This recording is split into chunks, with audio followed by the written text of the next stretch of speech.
DB Cooper ये उस व्यक्ति का नाम है जो अमेरिका के एक हवाई जहाज बोइंग 727 को सबसे पीछे वाली सीट पर बैठकर इस बोइंग 727 हवाई जहाज को हाईजैक कर लेता है। फिर ये एरोप्लेन के पायलट को अपनी कुछ डिमांड बताता है जिन्हें पूरा कर दिया जाता है। लेकिन अचानक ये व्यक्ति उड़ते हुए प्लेन से गायब हो जाता है। फिर इसको ढूंढने के लिए एक सर्च ऑपरेशन चलाया जाता है, लेकिन काफी टाइम तक इस ऑपरेशन को चलाने के बाद भी इस व्यक्ति का कोई पता नहीं चलता है कि ये व्यक्ति कौन था और कहाँ गया। सबसे मजेदार बात तो ये है कि अगर इस व्यक्ति की किसी के पास कोई इन्फॉर्मेशन थी तो वो केवल इतनी थी कि इस व्यक्ति का नाम डैन कूपर है। एयरप्लेन के जिस क्रू मेंबर ने इसको देखा था उससे पूछताछ करके एक फोटो बनवाया गया तो वो कुछ ऐसा दिखता था। तो आखिर डीबी कूपर ने अपनी क्या डिमांड रखी थी और वो उड़ते हुए प्लेन से कहां और कैसे गायब हो गया। जो सर्च ऑपरेशन डीबी कूपर को ढूंढने के लिए चलाया जाता है उसमें डीबी कूपर के बारे में क्या जानकारी मिलती है। क्या डीबी कूपर सच में एक रहस्यमयी व्यक्ति था जो हमेशा के लिए गायब हो गया और जिसके बारे में आज तक किसी को कुछ नहीं पता।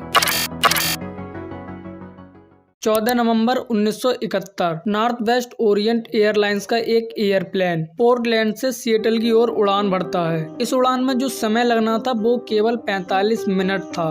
इस एयरप्लेन का नाम बोइंग 727 था। इसकी सबसे पीछे वाली सीट पर एक व्यक्ति बैठा होता है जिसका नाम डैन कूपर है। ये व्यक्ति अपनी आंखों पर चश्मे को लगाए होता है और इसके हाथ में एक ब्रीफ केस होता है। 1971 के टाइम में एयरपोर्ट पर कोई खास तरह की चेक इन नहीं होती थी और उस टाइम एयरप्लेन में बीड़ी और सिगरेट भी पी सकते थे। बोइंग 727 को टेक ऑफ करने के तुरंत बाद Dan Cooper flight attendant Florence Schaffner को एक पर्ची देता है। फ्लोरेंस इस पर्ची को अपनी जेब में रख लेती हैं, लेकिन डैन कूपर उनसे कहता है कि आप एक बार इस पर्ची को पढ़ लीजिए। फ्लोरेंस जब इस पर्ची को पढ़ती हैं तब वो चौंक जाती हैं क्योंकि इस पर्ची में लिखा था, मिस मेरे ब्रीफकेस में बॉम्ब है और मैं चाहता हूँ कि आप मेरे पास आकर बैठ जाएं। फ्लोरेंस सेफनर डैन कूपर के पास आकर बैठ जाती हैं एंड फिर डैन कूपर फ्लोरेंस सेफनर के लिए अपना ब्रीफकेस खोलकर दिखाता है जिसमें 4 लाल सिलेंडर की 2 पंक्तियां होती हैं। डैन कूपर फ्लोरेंस सेफनर के लिए अपनी कुछ मांगे बताता है जिन्हें फ्लोरेंस सेफनर एक पेज पर लिखकर कॉकपिट में ले जाती हैं। डीबी कूपर की डिमांड थी कि उसे 5 PM से पहले $2 लाख कैश और 2 फ्रंट पैराशूट और 2 बैक पैराशूट दिए जाएं। इस एयरप्लेन में 35 पैसेंजर होते हैं जिनकी जान बचाना बहुत ज्यादा जरूरी था और इसी वजह से ही डैन कूपर की सभी मांगों को मान लिया जाता है।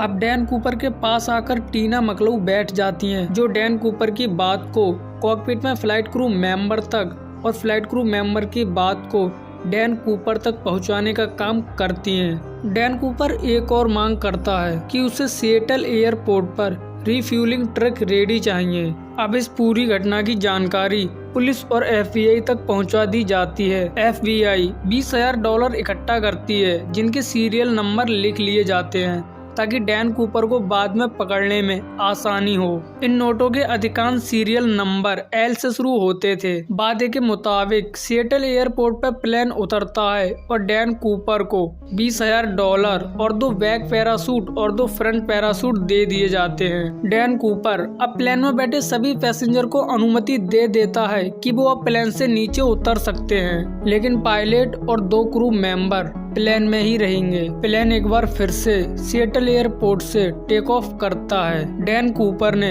टीना मकलू के जरिए पायलट को मैसेज भेजा कि जहाज को सीधा मैक्सिको सिटी की तरफ ले जाएं। एयरप्लेन के लैंडिंग गियर और फ्लैप्स खुले रहना चाहिए। एल्टीट्यूड 10,000 फीट हो। प्लेन की स्पीड 320 किलोमीटर पर आवर हो। पायलट डैन कूपर की बाकी सब डिमांड तो मान लेता है, लेकिन एयरप्लेन में कम फ्यूल होने की वजह से वो डैन कूपर से कहता है कि एयरप्लेन सीधा मैक्सिको सिटी नहीं जा सकता। पायलट डैन कूपर से कहता है कि प्लेन सीधा मैक्सिको सिटी नहीं जा पाएगा क्योंकि इसमें तेल कम है। पायलट प्लेन को रिफ्यूल करने के लिए डैन कूपर को 2 ऑप्शन देता है, पहला रीनो और दूसरा फिनिक्स। डैन कूपर रीनो के लिए राजी हो जाता है और रात के अंधेरे में ये प्लेन रीनो के लिए रवाना होता है। डैन कूपर अपनी पास बैठी टीना मकलऊ से कहता है कि वो अब कॉकपिट में चली जाएं। टीना मकलऊ कॉकपिट में जाते वक्त जब वो एक बार पीछे मुड़कर देखती हैं, तब वो लास्ट बार डैन कूपर को देखती हैं कि वो अपनी कमर से कुछ बांध रहा था। जहाज की पीछे की सीढ़ियां खुली और डैन कूपर ने यहाँ से छलांग लगा दी। उसके बाद डैन कूपर को ढूंढने की बहुत कोशिश की गई, लेकिन आज तक डैन कूपर के बारे में किसी को कुछ नहीं पता कि ये कौन था और कहां गया। रात के 10:15 पर बोइंग 727 खुले एयर स्टाइल के साथ रेनो एयरपोर्ट पर लैंड करती है। इस प्लेन को पुलिस और FBI द्वारा चारों तरफ से घेर लिया जाता है, लेकिन थोड़ी देर बाद पता चलता है कि डैन कूपर इस प्लेन से भाग चुका है। पूरे एयरप्लेन की बारीकी से चेक इन की जाती है, जिसमें डैन कूपर के टाई का क्लिप और दिए गए 4 पैराशूट में से 2 पैराशूट मिलते हैं। रेनो एयरपोर्ट से काफी पीछे तक डैन कूपर की छानबीन की जाती है। काफी घरों की भी छानबीन की जाती है और जंगल, नदियों की भी छानबीन की जाती है, लेकिन डैन कूपर के बारे में कोई पता नहीं चलता है। डैन कूपर कुछ ही दिनों में मीडिया में छा जाता है और गलती से एक न्यूज़पेपर में डैन कूपर का नाम DB कूपर कर छाप दिया जाता है। लेकिन 8 साल बाद एक बच्चे को अपने परिवार के साथ लकड़ी इकट्ठा करते हुए कोलंबिया नदी के किनारे $20 के दबे हुए कुछ नोट मिलते हैं। इन नोटों के सीरियल नंबर और डैन कूपर को दिए गए नोटों के सीरियल नंबर बिल्कुल सेम थे, यानी कि ये वही नोट थे जो डैन कूपर को दिए गए थे। लेकिन काफी सालों तक चली खोजबीन में ना तो डैन कूपर जिंदा मिलता है और ना डैन कूपर की कोई मरी हुई बॉडी मिलती है।